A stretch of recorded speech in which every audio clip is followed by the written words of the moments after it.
Hi, my name is Mrs. Light, and I'm going to walk you through how to make a customary units foldable. Then I'm going to go ahead and tell you how you can go ahead and fill in the answers for those, and then you're going to go ahead and check with your partner to make sure that those are correct. The first thing you need to do is you need to find your two pieces of paper that are front to back with the four different customary units listed on them. The first one that we're going to work with is the one that has the cartoon on one side that says customary units, weight upside down, and time on the back. Okay? The first step to doing this is you're going to take your piece of paper and you're going to fold it in half like so that you can see the name on the top. All right? So the first side is going to say Customary Conversions Foldable, and you folded it at the top, so on the other side you see the word weight, and then on the bottom you see time. If at any time during this video you need additional time to do any folding, just hit the space bar in order to pause the video. Also, it's important that you're looking to your neighbors to either side to make sure that they're on task and they have been able to go ahead and done the foldable correctly. And if they need additional assistance, simply hit the space bar to pause. Go ahead and set this one to the side and pick up the other piece of paper that is front to back with the words length and distance on one side and capacity on the other. With this, you're going to do the same thing. You're going to simply fold the piece of paper in half, but you're going to do so that the word capacity and length and distance are on top of each other. Okay? So you've taken your piece of paper and you've folded it. So length and distance are on top of capacity. So when you were to open it up, you would have the correct material. So you have folded it in half. Okay. Okay. So at the very top are inches and feet, and at the bottom you have capacity.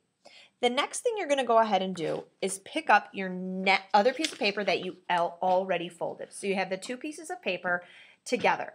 You're simply going to slide one on top of the other. So you've taken your weight, all right, and you've gone ahead and put it on top. So if you were to read down, it would say weight, length and distance, capacity, and time. Now, in order to make sure you see all four tabs, you want to make sure that you've gone back and refolded. So one of the things that I'm going to have to do, because I can't necessarily see my length and distance, is I'm going to have to go back and refold the weight to be a little higher so that I can see all the four areas clearly. So what I'm going to go ahead and do is I'm going to take my piece of paper down and I'm going to refold it so that length and distance is still where it needs to be with my inches at top, but my weight is a little higher. Okay. And it doesn't overlap the distance. So when you're done, I can see each one of them clearly. And on the other side, you have Customary Conversion Foldable. The last step that you're going to need to do is you're going to need to either glue it together or staple it together. I'm going to go ahead and glue mine, and this is how it's going to look. I'm going to open up the center, okay, the top fold of the weight, and I'm simply going to run my glue stick along the line. Okay. I'm then going to go ahead and glue the back. Oh, I glued it. No, I did it good. I glued it on the down part underneath my fold, and then I'm going to go ahead and glue it just under the inches. I don't want glue there.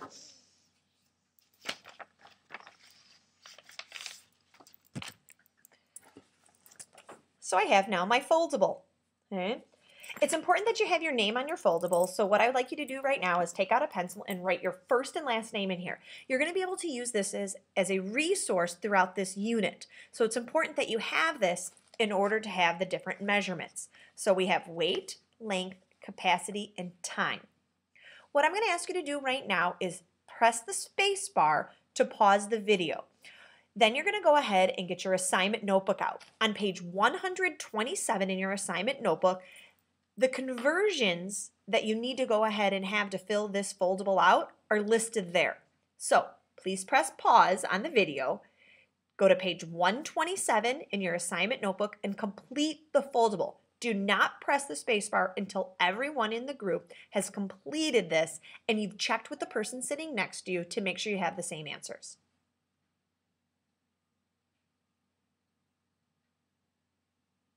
All right, now that you've completed from page 127 in your assignment notebook the correct measurements, it's important that they're actually correct. So I want you to take one quick check at the people sitting next to you. I want to make sure you have the same numbers for what's filled out for weight, what's filled out for distance, what's filled out for capacity, and what's filled out for time. So hit pause again, and I want you to partner up with the person sitting next to you. With the person sitting next to you, I want you to compare each line to make sure you have the exact same number. If for some reason your numbers are different, I want you to go back to your page 127 in your assignment notebook to check to see who was correct. And if it wasn't you, just go ahead and erase and put in the right answer. So go ahead and hit pause now and do that.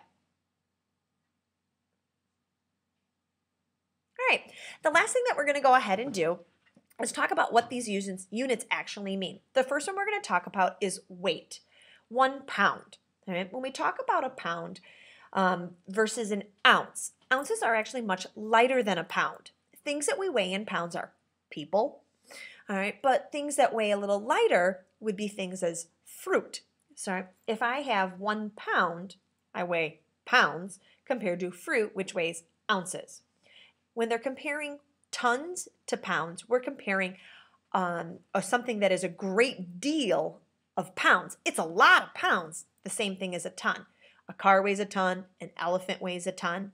So by going ahead and taking a look at the different units, we can think of what actually is measured within those units. The next one is length and distance. Within length and distance, you have feet, inches, yards, and miles. If I were to look at a foot, it's about as long as a ruler. A ruler, if you put 3 rulers next to each other, that's about as big as a yard. Right? Rooms are typically measured in feet, but for some reason, carpet is measured in yards. If I run a mile, which you have to do on Friday during PE, when you're doing the laps, that's a longer distance. So that's a longer, so you know that that's going to be feet. A lot of feet are going to be in there, and a lot of yards are going to be in there. One of the things that I like to do to remember how small an inch is I use my finger. The top of my finger, and you can look at yours as well, is about an inch. It's a good thumbnail to go ahead and pay attention to when you're figuring out if something is an inch or at least a couple inches. In playing golf, my dad taught me the rule of this is about 6 inches. Winter rules say you can move it 6 inches. So I would go like this and say, all right, that's how far I can bump my ball. All right. The next one is capacity. And one thing that I like about capacity is called the big G. And in the big G, it gives you a strategy in order to remember how many of all the smaller units are inside a gallon.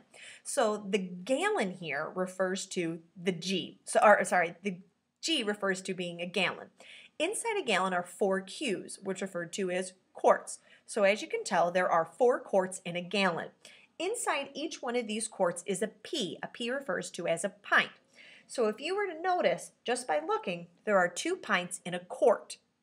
There are 4 quarts in a gallon. And inside the P, you can see 2 little C's. That refers to cups. So there's 2 cups in a pint, 2 pints in a quart, 4 quarts in a gallon. All right? And that'll be one easy way for you to go ahead and remember those by drawing a big G, doing your 4 Qs, 2 P's in each, and 2 C's in each. The last one I want to talk about is time. When you do time, and this is something that we use in our everyday life. We're talking about seconds to minutes, minutes to hours, and so on. So hopefully this helped you today in figuring out the customary units.